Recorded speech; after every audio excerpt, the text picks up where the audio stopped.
No vídeo de hoje eu vou trazer algumas novidades que apareceram aí nas últimas semanas sobre o iPhone 8, mas dessa vez as novidades não são tão boas assim.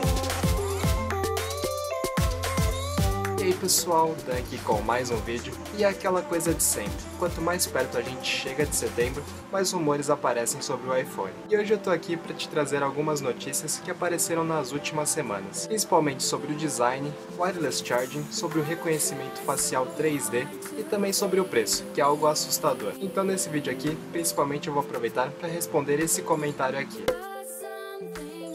Não se esqueça de se inscrever aqui no canal, que sempre tem vídeo novo, e também me ajuda bastante a crescer o canal. Agora vamos começar pelo design. Você lembra daquela tela praticamente sem borda, que é de ponta a ponta da parte frontal do aparelho? Bom, talvez ela não aconteça, porque apareceram algumas fotos do que pode ser a parte frontal do iPhone 8. E geralmente é agora em julho mesmo que esse tipo de informação começa a aparecer. E quem teve acesso ao painel frontal do iPhone 8 disse que ao invés dessa tela sem bordas, nós vamos ter sim uma borda na parte de cima e na parte de baixo do aparelho. Então ele deve seguir a linha do LG G6, porém com uma borda um pouco menor do que nós temos no aparelho da LG. E assim, ele continua sendo um aparelho muito bonito e principalmente muito melhor do que o que nós temos hoje. Mas o que nós esperávamos realmente era muito melhor. E essas mudanças no rumor sobre o display ainda não estão confirmadas, mas é melhor a gente ir se acostumando com a ideia de não ter aquele display incrível que nós estávamos esperando. O segundo assunto é o wireless charging. E aqui você pode ficar tranquilo que os rumores continuam firmes e o iPhone 8 deverá ter sim esse recurso. Mas a Apple está enfrentando algumas dificuldades técnicas, tanto para implementar esse recurso no iOS e também com o próprio recarregador. Então é muito provável que a Apple lance o iPhone 8 com o recurso de wireless charging desabilitado, muito parecido com o que ela fez com o modo retrato no iPhone 7, que só foi lançado depois de um tempo. E é muito provável que a Apple habilite esse recurso alguns meses depois, quando ela lançar o iOS 11.1. E pra gente aqui no Brasil, isso não faz tanta diferença assim, até porque o iPhone demora mesmo já uns 2 meses para chegar aqui no país. Então é muito provável que até ele chegar aqui, o iOS 11.1 já tenha sido lançado ou esteja muito perto do seu lançamento. Então a gente não vai ter que esperar tanto assim para ter esse recurso, a não ser que a Apple demore um pouco para começar a vender o recarregador aqui no Brasil. Afinal, ele será um acessório vendido separadamente. E sinceramente, para a maioria das pessoas, inclusive eu, isso não faz diferença alguma. Afinal, para mim, o wireless charge é só um plus. Se tivesse recurso, é melhor, mas se não tiver também, não faz tanta diferença assim. E esse assunto meio que nos leva para o próximo tópico que eu quero falar, que é o reconhecimento facial em 3D, que está passando pelo mesmo problema, porque o sensor da Sony está funcionando perfeitamente bem no iPhone 8, então na questão do hardware está tudo ok, mas o pessoal da Apple está tendo dificuldades de fazer o sensor funcionar com o iOS, e realmente isso não é tão simples assim, porque esse tem que ser um sistema muito seguro e bem consistente. E com isso, o reconhecimento facial 3D também deverá ser habilitado somente no iOS 11.1. E outro detalhe é que esse recurso deverá ser somente para desbloquear o seu aparelho, então ele não deverá funcionar com o Apple Pay, por exemplo, até porque ele ainda não é comprovadamente seguro. Por esses motivos, os rumores de que a Apple ia abandonar o Touch ID estão indo embora, mas a única questão que ainda ficou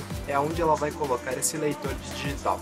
E aparentemente nem a Apple ainda sabe isso. Nesse ponto eu já estou duvidando bastante de que ele será embutido no display. Eu ainda tenho as minhas esperanças, mas realmente está ficando cada vez menos provável. E as únicas outras opções de onde colocar o leitor ou só no botão que destrava o aparelho, ou também na parte de trás do iPhone. Mas como eu disse, nem a Apple ainda decidiu o que fazer sobre isso. Mas tem ainda mais um motivo que nos dá um pouco mais de certeza que a gente ainda vai ter o Touch ID no iPhone, que é a questão dos bancos. E aparentemente eles se recusaram a utilizar o reconhecimento facial para aprovar as transações. E mais uma vez, porque a gente ainda não sabe o quão seguro é esse sistema. E o Touch ID já é um sistema que a gente conhece há alguns anos. E para terminar esse vídeo, que só teve ótimas notícias, nós vamos falar do preço. E tudo indica que do mesmo modo que nós temos o iPad e o iPad Pro, nós vamos ter o iPhone e o iPhone Pro também. Mesmo que ele venha com um nome diferente, ele vai estar numa categoria acima do iPhone normal. Quando a Apple faz um produto Pro, você pode esperar que ele vai ser bem caro. e desta vez ele deverá quebrar a barreira dos $1000. Aliás, já se especula que ele vai ter duas opções de armazenamento. A primeira vai custar $1.250 e a segunda vai chegar perto dos $1.400. E o primeiro motivo para isso é que a Apple vai usar o que há de melhor no mercado para fazer esse iPhone, sem poupar nada nos materiais. Então o painel de OLED, a tela quase de borda a borda e também o wireless charging vão fazer com que o preço vá lá pro espaço. Mas ainda assim, por melhor que ele seja, eu realmente acho que ele é só um celular e ele não vale tudo isso. E pra mim, se a Apple realmente quiser cobrar esses $1.250, tudo bem, mas o aparelho tem que vir com a tela de borda a borda, com o Touch ID embutido no display, também o recarregador do wireless charging devia vir incluso dentro do pacote, e não vendido como um acessório separadamente. Se a Apple está perdendo a noção, eu não sei, mas eu quero saber o que vocês acham nos comentários abaixo. E vale ao mencionar que a Red, que é uma fabricante de câmeras fantásticas, vai lançar o seu primeiro smartphone. Esse smartphone é o Hydrogen One, e na sua versão mais cara, ele custa nada menos do que $1.600. Então não fique surpreso se no final do ano você ver um iPhone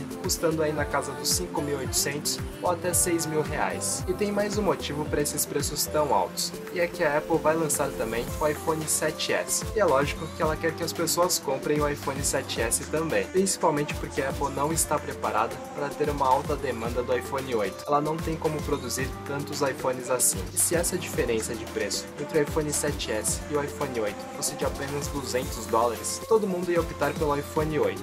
E como a Apple não tem como produzir tanto iPhone 8 assim, ela ia ficar sem vender. E aí sim seria um grande problema. E dito tudo isso, e ainda achando que o preço seja absurdo e realmente não vale a pena, é muito provável que depois da apresentação em setembro, quando a Apple anunciar o iPhone 8, eu vá querer um. Faz parte. Inscreva-se aqui no canal se você ainda não é inscrito, compartilhe esse vídeo com todo mundo e até a próxima.